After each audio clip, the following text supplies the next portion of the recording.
Friends, मैं दिग्विजय चरण the great Indians के इस एपिसोड में आपका स्वागत करता हूं। आज मैं आपको एक ऐसे युवक के अदम्य साहस और देशभक्ति की कहानी सुनाऊंगा जिसे सुनकर आप गौरवान्वित महसूस करेंगे। दोस्तों, आपको याद होगा शुक्रवार 24 अक्टूबर 1999 जिस दिन इंडियन एयरलाइंस की फ़्लाइट नंबर IC814 ने नेपाल के काठमांडू से दिल्ली के लिए उड़ान भरी। रास्ते में ही कुछ आतंकवादियों ने इसे हाईजैक कर लिया और अमृतसर में थोड़ी देर रुकने के बाद कंधार लाकर खड़ा कर दिया, जो अफ़गानिस्तान में है। इन आतंकवादियों ने कुछ शर्तें रखी जो उस समय की तत्कालीन भारत सरकार ने स्वीकार कर लिया।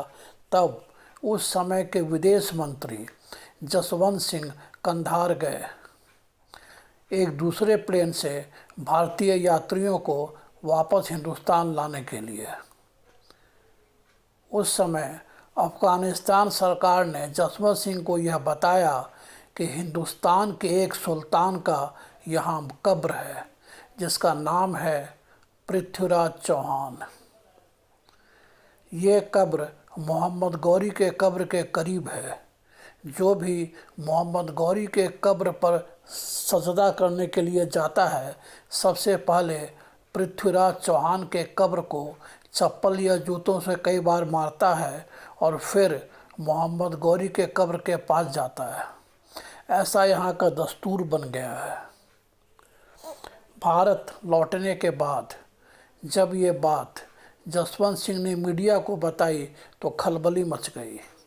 हर नेता, चाहे वह किसी भी दल का हो, पृथ्वीराज चौहान की अस्थियों को हिंदुस्तान लाने की मांग करने लगा। ये खबर टीवी न्यूज़ चैनल और अखबारों में कई दिनों तक सुर्खियां बना रहा, पर किसी ने भी ठोस कदम नहीं उठाया। ऐसे ही एक अखबार को तिहाड़ जेल में बंद एक कैदी ने पढ़ा और पृथ्वीराज चौहान के अपमान की खबर पढ़कर उसका खून खौल उठा। उस कैदी का नाम था शेर सिंह राणा। डकैत फूलन देवी, जो बाद में लोकसभा की सदस्य बनी, की हत्या अज्ञात लोगों ने 26 जुलाई वर्ष 2001 को किया था। शेर सिंह राणा इस हत्या का मुख्य आरोपी था। शेर सिंह राणा का जन्म 17 मई 1976 को हरिद्वार जिला के रुड़की शहर में हुआ था, एक जमींदार और धनी परिवार में। हरिद्वार इन दिनों उत्तराखंड में है। उसके पिता का नाम है सुरेंद्र सिंह राणा। पृथ्वीराज चौहान के अपमान की खबर पढ़कर शेर सिंह राणा ने निश्चय किया कि वह अफ़गानिस्तान जाएगा और पृथ्वीराज चौहान की अस्थियां हिंदुस्तान लाकर सम्मानपूर्वक किसी जगह स्थापित करेगा। शेर सिंह राणा तिहाड़ जेल के हाई सिक्योरिटी वार्ड में बंद था, फिर भी जेल से निकलने की योजना बनाने लगा। फिर वो दिन आया, मंगलवार 17 फरवरी 2004। सुबह 3 पुलिसकर्मी तिहाड़ जेल के दरवाजे पर आए। उनके हाथों में कुछ कागजात थे और एक थी हथकड़ी। उन्होंने जेल प्रशासन को बताया कि शेर सिंह राणा को उत्तराखंड के किसी अदालत में पेश करना है। तिहाड़ जेल के प्रशासन ने सारे कागजात की जांच करने के बाद शेर सिंह राणा को सहजतापूर्वक जाने दिया। जब तक तिहाड़ जेल के अधिकारी सच्चाई समझ पाते, शेर सिंह राणा उनके पहुंच से बहुत दूर निकल चुका था। सच्चाई ये थी कि वे 3 पुलिस वाले भी नकली थे और वे कागजात भी नकली थे। तिहाड़ जेल के प्रशासन में हड़कंप मच गया, लेकिन तब तक शेर सिंह राणा दिल्ली बॉर्डर पार कर उत्तर प्रदेश के मुरादाबाद शहर में पहुंच चुका था। वहां उसने अपने एक मित्र के माध्यम से कुछ पैसों का इंतज़ाम किया। अब उसे ज़रूरत थी एक पासपोर्ट की। वह आया रांची, जो इन दिनों झारखंड में है। वहां पहुंचकर उसने पासपोर्ट बनाने वाले किसी एजेंट से संपर्क किया। उसने एप्लीकेशन फॉर्म में अपना नाम लिखा, संजय कुमार। रांची में ही रहते हुए एक दिन उसने टीवी न्यूज़ में देखा कि उसके पिता की मृत्यु किसी बीमारी से हो गई है और कुछ पुलिस वाले उसके इंतज़ार में उसके घर के आसपास मौजूद हैं। वह बेचैन हो गया अपनी माँ से संपर्क करने के लिए।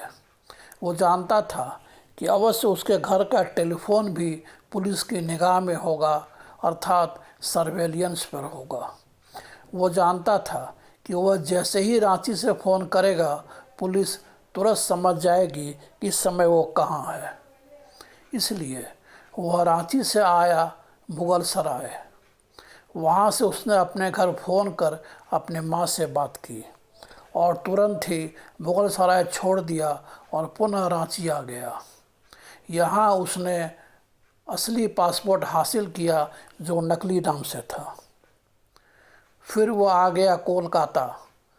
उसे मालूम था कि हर दिन बीतने के साथ उसकी गिरफ्तारी का खतरा बढ़ता ही जा रहा है।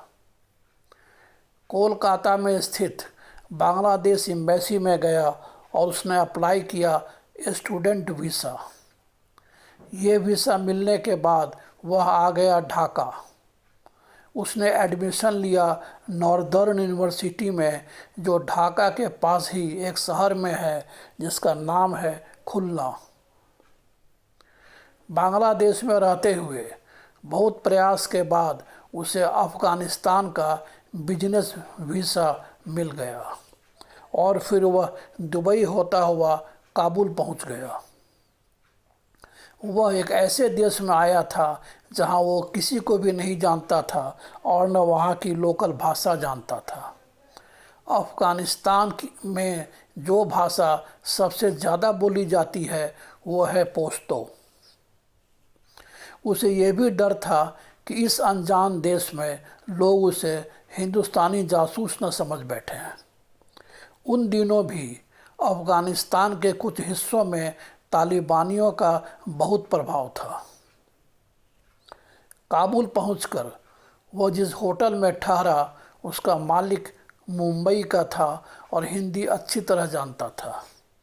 उस होटल का नाम था जैसलमेर होटल। इस होटल मालिक के माध्यम से शेर सिंह राणा ने कई हिंदुस्तानियों से दोस्ती कर ली। एक हिंदुस्तानी मित्र जो पश्तो भाषा जानता था, उसके साथ वह कई जगह भटकता रहा और मोहम्मद गौरी के कब्र का पता लगाता रहा। कई दिनों तक भटकने के बाद वह उस शहर में पहुंचा जहां मोहम्मद गौरी का कब्र था। उस शहर का नाम है देयक, जो अफ़गानिस्तान और ईरान के बॉर्डर पर है और उन दिनों पूरी तरह तालिबानियों के प्रभाव में था। उसने देखा किस तरह एक अफ़गानी पृथ्वीराज चौहान के कब्र का अपमान करने के बाद मोहम्मद गौरी के कब्र पर सजदा करने के लिए जाता है। उसने देयक शहर के स्थानीय प्रभावशाली मुखिया से दोस्ती की और उनसे कहा कि वह पाकिस्तानी है और एक डॉक्यूमेंट्री फिल्म बना रहा है अफ़गानिस्तान पर और वह मोहम्मद गौरी के कब्र की मरम्मत करवाना चाहता है। पर उस मुखिया को शेर सिंह राणा पर शक हो गया और उसने सख्ती से मना कर दिया और चेतावनी भी दे दी कि इस शहर में फिर कभी नज़र मत आना। शेर सिंह राणा के पास अब एक ही मार्ग शेष था कि वह बिना इजाज़त रात्रि के समय जाकर पृथ्वीराज चौहान की कब्र की खुदाई करे। लेकिन इस जोखिम भरे काम में साथ देने के लिए कोई भी उसका तात्कालिक मित्र तैयार नहीं हुआ। अंत में उसकी मदद की एक अंग्रेज ने, जिसका नाम था डेविड। अपने इस नए मित्र को लेकर वह रात्रि समय देयक शहर में दाखिल हुआ और पृथ्वीराज चौहान के कब्र की खुदाई की और नीचे दबे मिट्टी को उठा लाया। वह देयक शहर जितनी भी बार गया, वहाँ उसने पृथ्वीराज चौहान के कब्र का और हर घटना का वीडियो रिकॉर्डिंग किया। हिंदुस्तान आते ही उसने पृथ्वीराज चौहान की अंतिम निशानी को अपने दोस्तों को सुपुर्द किया, जिन लोगों ने उत्तर प्रदेश के मैनपुरी ज़िले में बेवर कानपुर हाईवे पर पृथ्वीराज चौहान की अंतिम निशानी को स्थापित किया और एक भव्य समाधि बनाई। उसने मीडिया में कई इंटरव्यू दिए और अफगानिस्तान के देयक शहर में रिकॉर्ड किए हुए वीडियो मीडिया को सौंप दिया। चंद दिनों के भीतर ही पुलिस ने उसे कोलकाता में गिरफ्तार कर लिया और फिर वह उसी तिहाड़ जेल दिल्ली में पहुंच गया, जहां से वह 2 वर्ष पूर्व भागा था। इस बार तिहाड़ जेल में रहते हुए शेर सिंह राणा ने एक पुस्तक लिखी, जिसका नाम है जेल डायरी।